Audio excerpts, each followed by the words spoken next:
എന്റെ ഒരു സ്കൂൾ ലൈഫിൽ ഞാൻ കാണുന്നത്.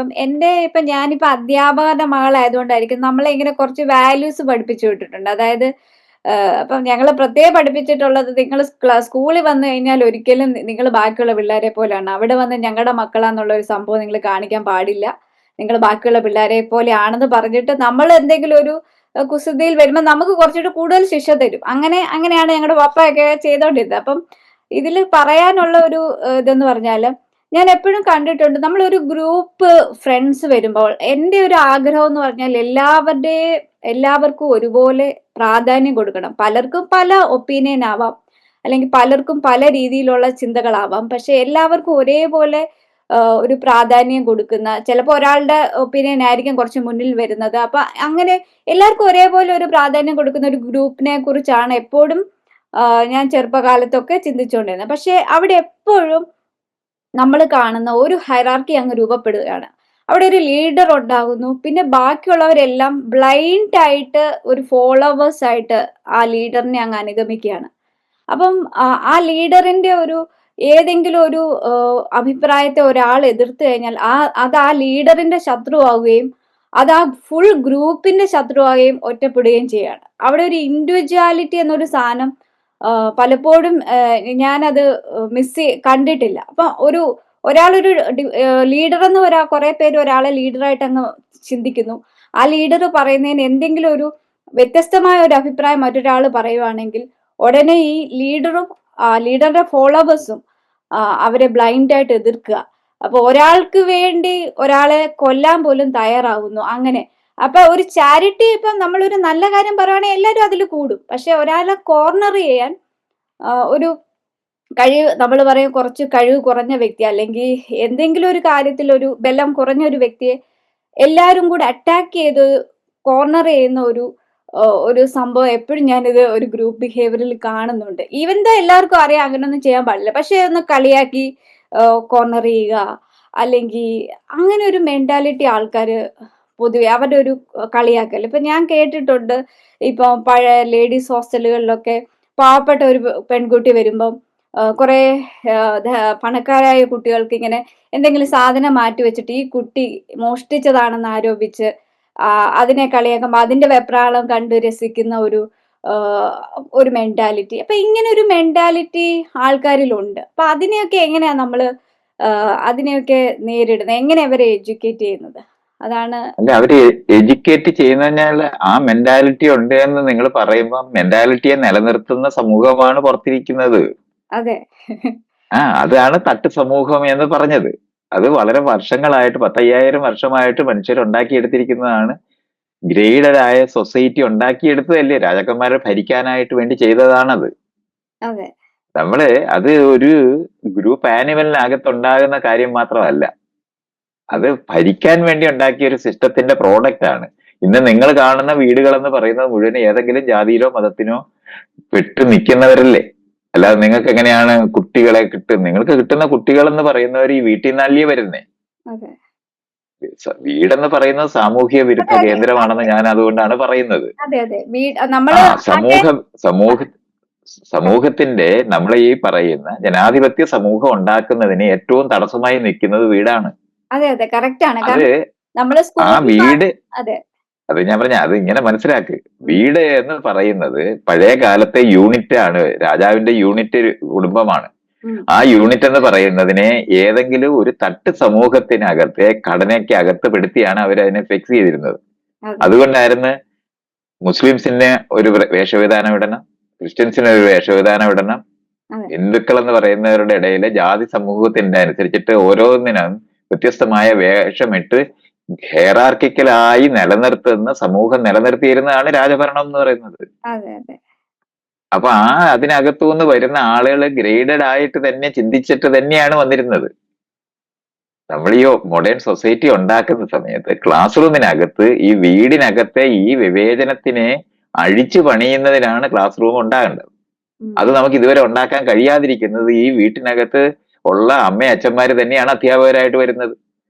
അപ്പൊ അത് കാരണം കൊണ്ട് ക്ലാസ് റൂമിൽ ഫ്രണ്ട് ബെഞ്ചും ബാക്ക് ബെഞ്ചും ഉണ്ടാക്കി തട്ട് സമൂഹത്തിന്റെ യുക്തിക്കനുസരിച്ചിട്ട് ഉയർന്ന തട്ടിൽപ്പെട്ടവരുടെ കുട്ടികളെ ഇരുത്തുന്നതിന് ഫ്രണ്ട് ബെഞ്ച് ഉപയോഗിച്ചിരുന്നതാണ് പഠിക്കുന്നവരും പഠിക്കാത്തവരും എന്ന് പറയുന്നത് പിൽക്കാലത്ത് സംസാരിക്കുന്നത്.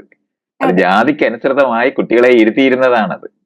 അതെ അപ്പം അങ്ങനെയാണ് നമ്മളത് മനസ്സിലാകുന്നത്. നമുക്ക് കിട്ടുന്ന കുട്ടികൾ അങ്ങനെ പെരുമാറുന്നതിൽ അത്ഭുതപ്പെടേണ്ട കാര്യമില്ല. കാരണം അവരെ അങ്ങനെ തന്നെ വിവേചനം പഠിപ്പിച്ച് ഇറക്കി വിടുന്ന കേന്ദ്രത്തിൽ നിന്ന് അവർ വരുന്നത്. ഉം. ഈ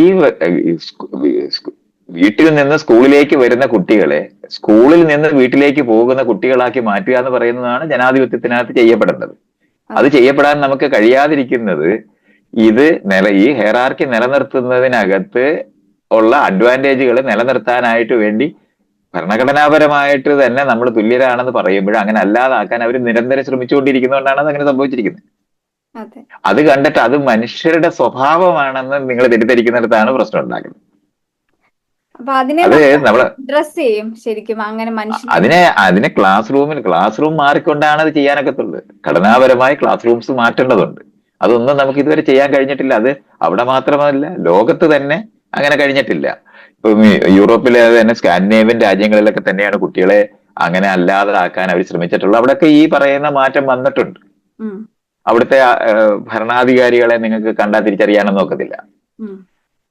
അവരെ അവരുടെ അധികാര ചിഹ്നങ്ങള്, പ്രോട്ടോകോൾ എന്ന് പറയുന്ന വാക്ക് നമ്മൾ ഇപ്പോഴും നമ്മുടെ നാട്ടിലെല്ലാം ഉപയോഗിക്കും. അതെ ഇതെല്ലാം ഈ മേള് കീഴുള്ള സമൂഹത്തിന്റെ യുക്തികളാണ്. അതെല്ലാം അങ്ങനെ തന്നെ നിലനിർത്തിക്കൊണ്ട് നമ്മൾ ജനാധിപത്യം വരും എന്ന് തെറ്റിദ്ധരിക്കുന്നത് കൊണ്ടാണ് ഇത് നടക്കാത്തതാണെന്ന് വിചാരിക്കുന്നത്.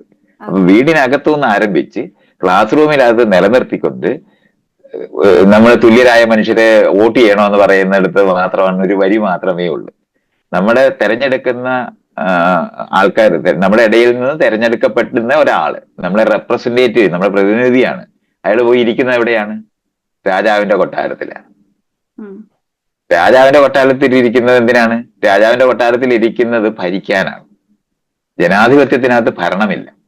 ജനാധിപത്യത്തിനകത്ത് സേവനവും ക്രമീകരണവുമേ ഉള്ളൂ. ഉം, അപ്പം ഇതുവരെ നമുക്ക് എൻഫോഴ്സ് ചെയ്യാൻ കഴിയാതിരിക്കുന്നതെന്ന് പറഞ്ഞാൽ ഘടനാപരമായി നമ്മൾ ഇപ്പോഴും പോലീസ് സ്റ്റേഷനും കോടതിയും അഡ്മിനിസ്ട്രേഷനും അങ്ങനെ തന്നെ നിലനിർത്തിയിരിക്കുകയാണ്. അതെ ഇതുകൊണ്ടാണ് ആ ഘടന, പഴയ ഹെറാർക്കിക്കൽ ഘടനയ്ക്കകത്ത് ജനാധിപത്യം പ്രാക്ടീസ് ചെയ്യാൻ പറ്റുമെന്ന് പറഞ്ഞാൽ തോക്ക് തന്നിട്ട് അയലത്തുകാരനെ വെടിവെച്ചിട്ട് സ്നേഹിക്കണമെന്ന് പറയുന്ന പോലെ. നിങ്ങളുടെ കൈ തന്നിരിക്കുന്നത് വാളും തോക്കുമാണ്. ഉം, അത് വെച്ചിട്ട് അയലത്തുകാരനെ സ്നേഹിക്കാൻ അത് വെച്ച് പറ്റുന്ന എങ്ങനെയാ? ഉം. ഇതുപോലാണ് നമ്മൾ ഹെറാർക്കിക്കലായ സിസ്റ്റത്തിനകത്ത് എൻട്രി ചെയ്തിട്ട് ജനാധിപത്യ മര്യാദയ്ക്ക് പെരുമാറും എന്ന് നമ്മൾ പ്രതീക്ഷിക്കുന്നത്. വലിയ കസേര, വലിയ മേശ, വലിയ മുറി, ആളുകളെ കൊച്ചാക്കാൻ വേണ്ടി രാജാവ് ഡിസൈൻ ചെയ്ത കെട്ടിടത്തിനകത്ത് ഇരുന്നുകൊണ്ട് നമുക്ക് ജനാധിപത്യപരമായി പെരുമാറാൻ പറ്റത്തില്ല. അപ്പൊ ഞാൻ ഇതാണ് നമുക്ക് ഹിസ്റ്റോറിക്കലായിട്ട് നമ്മൾ മനസ്സിലാക്കുന്നത്. ഞാൻ ഈ പറയുന്ന കാര്യം ഞാൻ ഈ പറയുമ്പോഴായിരിക്കും നിങ്ങൾ കേൾക്കുന്നത്. അല്ലല്ല ഞാൻ ജനാധിപത്യം അല്ല, ഞാൻ പറയുന്ന എത്ര പേർക്കറിയാം? നിങ്ങൾ തെരഞ്ഞെടുത്താൽ നിങ്ങൾ ഭരിക്കാനല്ല എന്നറിയുന്നവർ ആരാ ഉള്ളത്? പക്ഷെ അവരും ഈ തെരഞ്ഞെടുക്കുന്ന നിങ്ങളിപ്പോ ഞാൻ പറഞ്ഞ തെരഞ്ഞെടുത്ത ജനപ്രതിനിധി ഭരിക്കാനാണ് പോകുന്നതെന്നല്ലാതെ ഭരിക്കാനല്ല പോകുന്നതെന്ന് അറിയുന്ന ഒരാളെ നിങ്ങൾക്ക് കാണിച്ചു തരാമെങ്കിൽ ഞാൻ കേസ് വിടാം. ഇല്ല, അങ്ങനെ ആരുമില്ല. ഭരണത്തിൽ അതുകൊണ്ടാണ് അത് നിങ്ങൾ പറയുന്ന പോലെ അല്ല. നിങ്ങൾ ഞാൻ ഈ പറയുമ്പോൾ മാത്രമേ നിങ്ങൾക്ക് അത് കാണാൻ പറ്റുള്ളൂ എന്ന് ഞാൻ പറയുന്നത്. കാരണം ഈ സിസ്റ്റം എന്ന് പറയുന്നത് ഭരിക്കാനുണ്ടാക്കിയതാണ്. അത് ജനാധിപത്യപരമാക്കാൻ ഒക്കില്ല. ഇതാണ് ഞാൻ ഈ പറയുന്നത്. ഇതൊരു പഴയ ആൾക്കാർക്ക് അറിയാം. ഭരണഘടന എഴുതിയ അംബേദ്കർക്ക് അറിയാമെന്ന് ഞാൻ വിചാരിക്കുന്നില്ല. അതങ്ങനെ മനസ്സിലാക്കണം. അതുകൊണ്ടാണ് പ്രൈം മിനിസ്റ്ററും പ്രസിഡന്റും ഒക്കെ ആയിട്ട് അവിടെ ആൾക്കാർ ഇരിക്കുന്നത്. വൈസ്രോയി ഇരുന്ന സ്ഥലത്താണ് ഈ ഇന്ത്യയിലെ പ്രസിഡന്റ് ഇരിക്കുന്നത്. അവിടെ ഇരുന്ന ജനാധിപത്യപരമായി എങ്ങനെ പെരുമാറും? ഈ സിസ്റ്റം അഴിക്കേണ്ടതുണ്ടായിരുന്നു എന്നുള്ള അറിവ് ഈ ഭരണഘടന എഴുതുന്ന സമയത്തും ആൾക്കാർക്ക് ഇല്ല. ജനപ്രതിനിധികളെ തെരഞ്ഞെടുത്തു കഴിഞ്ഞാൽ അവർ മര്യാദയ്ക്ക് പെരുമാറുമെന്നാണ് വിചാരിക്കുന്നത്. മര്യാദയ്ക്ക് പെരുമാറാൻ നിങ്ങളുടെ കയ്യിൽ കിട്ടിയിരിക്കുന്നത് തോക്ക് വെച്ചിട്ട് വെടിവെച്ചിട്ട്. അതുകൊണ്ട് ഞാൻ പറഞ്ഞ അയലത്തുകാരനെ സ്നേഹിക്കണമെന്ന് പറയുന്നു. നിങ്ങളെയൊക്കെ പരിശീലനം തരുന്നത് അടിക്കാനും വെടിവെക്കാനും പഠിപ്പിച്ചതിന് ശേഷം അയലത്തുകാരനെ സ്നേഹിക്കാൻ പറഞ്ഞാൽ എന്ത് തരത്തിൽ സ്നേഹിക്കും? ഞാൻ ചോദിക്കുന്ന ഈ മനുഷ്യന്റെ ഈ ഒരു പേഴ്സണൽ ഒരു ഈ ജലസി എന്ന് പറയുന്ന ഒരു സംഭവം ഇല്ലേ? അതൊക്കെ ഞാൻ പറഞ്ഞില്ലേ, ഇത് കൂട്ടിക്കുഴയ്ക്കാതെ സിസ്റ്റത്തിനെ തെറ്റായിട്ട് പ്ലേസ് ചെയ്യരുത്. ജലസി എന്ന് പറയുന്ന സാധനം ഒന്നുമല്ല ഈ ഏരിയ. സിസ്റ്റം വേറെയാണ്. ജലസിയൊക്കെ നമുക്ക് അഡ്രസ് ചെയ്യപ്പെടാനും അത് മിറ്റിഗേറ്റ് ചെയ്യാനും നമുക്ക് ജലസി എന്ന് പറയുന്നത് അത്യാവശ്യമായ വികാരമാണ്. നിങ്ങൾ തെരഞ്ഞെടുത്തത് നിങ്ങൾക്ക് നഷ്ടപ്പെടാതിരിക്കാൻ വേണ്ടിയുള്ളതാണ്. പക്ഷെ അത് അനുചിതമായി ഒരു കാര്യം ഉപയോഗിക്കുന്നതിനെ പറ്റിയാണ് നമ്മൾ പഠിപ്പിക്കുന്നത്. വിശപ്പ് വേണ്ടാത്തതല്ല, ഇതുപോലെ മനസ്സിലാകും. ദേഷ്യം വേണ്ടാത്തതല്ല, ഇതൊന്നുമല്ല. നമുക്ക് നിങ്ങൾ ചെയ്യുന്ന പ്രവൃത്തി എനിക്ക് ഇഷ്ടപ്പെടുന്നില്ല എന്ന് കാണിക്കുന്നതിന്, വാക്കുകൊണ്ട് പറയുന്നതിന് പകരം കാണിക്കുന്ന ഇമോഷൻസ് മുഴുവൻ ആവശ്യമുള്ളതാണ്. അതിന്റെ ഡിഗ്രിയും ഡോസും ആണ് നമ്മൾ അറിയേണ്ടത്. എങ്ങനെയാണ് അത് കാണിക്കേണ്ടതെന്നാണ് പറയേണ്ടത്, അതാണ് പഠിക്കേണ്ടത്. അല്ലാതെ നിങ്ങളെ കാലിൽ ഒരാൾ ചവിട്ടുന്നു, നിങ്ങള് ഒന്നും മിണ്ടാതെ ഇങ്ങനെ നിന്നാൽ നിങ്ങളുടെ കാല് തകർന്നു പോകത്തേ ഉള്ളൂ. അപ്പൊ നമ്മൾ അയ്യോ എന്ന് വിളിക്കേണ്ടതുണ്ട്. നിങ്ങൾ എന്താണ് ശ്രദ്ധിക്കാത്തതെന്ന് ചോദിക്കേണ്ടതുണ്ട്. പക്ഷെ അതൊന്നും തന്നെ അയാളെ തിരിച്ച് ചവിട്ടാനുള്ള ലൈസൻസ് അല്ല. ഇതാണ് ഞാൻ ഈ പറയുന്നത്. അതുകൊണ്ട് ഇമോഷൻസിനെ പറ്റിയൊക്കെ പണ്ട് കാലത്ത് പഠിപ്പിക്കുന്ന പോലെ ഒന്നും അല്ല ഇതൊക്കെ പഠിപ്പിക്കേണ്ടത്. ഇമോഷൻസ് നമുക്കുള്ളതാണ്, ജീവനുള്ളതാണ്. എല്ലാ നമ്മളിങ്ങനെ ഇപ്പൊ നമ്മളെ ഒരാൾ ചവിട്ടി, നമ്മൾ ആദ്യം ഓക്കെ അയാൾക്ക് തെറ്റ് പറ്റിയതാണ്. പക്ഷെ അയാൾ കുറച്ച് കഴിയുമ്പോൾ നമ്മൾ മനസ്സിലാക്കുന്നത് ഇയാൾ മനഃപൂർവ്വം തരുന്ന ഒരു ചവിട്ടാണെന്ന് മനസ്സിലാവും. അതാ പറഞ്ഞ മനഃപൂർവ്വം തരുന്നതിന് നിയമപരമായ ശിക്ഷ വേറെയാണത്. അതെ, അതിനകത്തൊന്നും നിങ്ങൾക്ക് യാതൊരു റോളും ഇല്ല. അതാണ് നിയമം എന്ന് പറയുന്നത്. അതാണ് ഞാൻ ഈ പറയുന്നത്. ഇത് നമ്മളൊരു ജീവി എന്നുള്ള നിലവാരത്തിൽ നമ്മളിൽ ഉണ്ടായിരിക്കുന്ന കാര്യമല്ല ജനാധിപത്യം എന്ന് പറയുന്നത്. അത് മനുഷ്യനിർമ്മിതമായ ഒരു സിസ്റ്റമാണ്. അത് ഇടതുവശത്തൂടെ വണ്ടി ഓടിക്കണമെന്നും വലതുവശത്തൂടെ വണ്ടി ഓടിക്കണമെന്നും പഠിപ്പിക്കുന്നവരെ പഠിപ്പിക്കേണ്ടതാണ്. ഇപ്പൊ അമേരിക്കയിൽ ശരിയായത് കൊണ്ടാണോ വലതുവശത്തൂടെ വണ്ടി ഓടിക്കുന്നത്? അത് അങ്ങനെയാണ് പഠിക്കേണ്ടത്. സിസ്റ്റമാണെന്നാ പഠിക്കേണ്ടത്. ഇത് രണ്ടും രണ്ട് കാര്യമാണ്, കൂട്ടിക്കൊഴിക്കരുത്. നമ്മൾ മനസ്സിലാക്കാനുള്ളത്, ഇടതുവശത്തൂടെ വണ്ടി ഓടിക്കുന്നത് ഇന്ത്യയിൽ ശരിയായിരിക്കുമ്പോൾ വലതുവശത്തൂടെ വണ്ടി ഓടിക്കുന്നത് അമേരിക്കയിൽ ശരിയാകും. കാരണം നിയമപരമായി നമ്മൾ ഉണ്ടാക്കിയതാണ്. അപ്പം അങ്ങനെ ആ സിസ്റ്റത്തിനെ കൂട്ടിക്കൊഴിക്കരുത്, ശരിയും തെറ്റുമായിട്ട് കൂട്ടിക്കൊഴിക്കരുത്. അമേരിക്കയിൽ വരുമ്പോൾ ശരിയാകുന്നത് ഇന്ത്യയിൽ വരുമ്പോൾ തെറ്റാകും.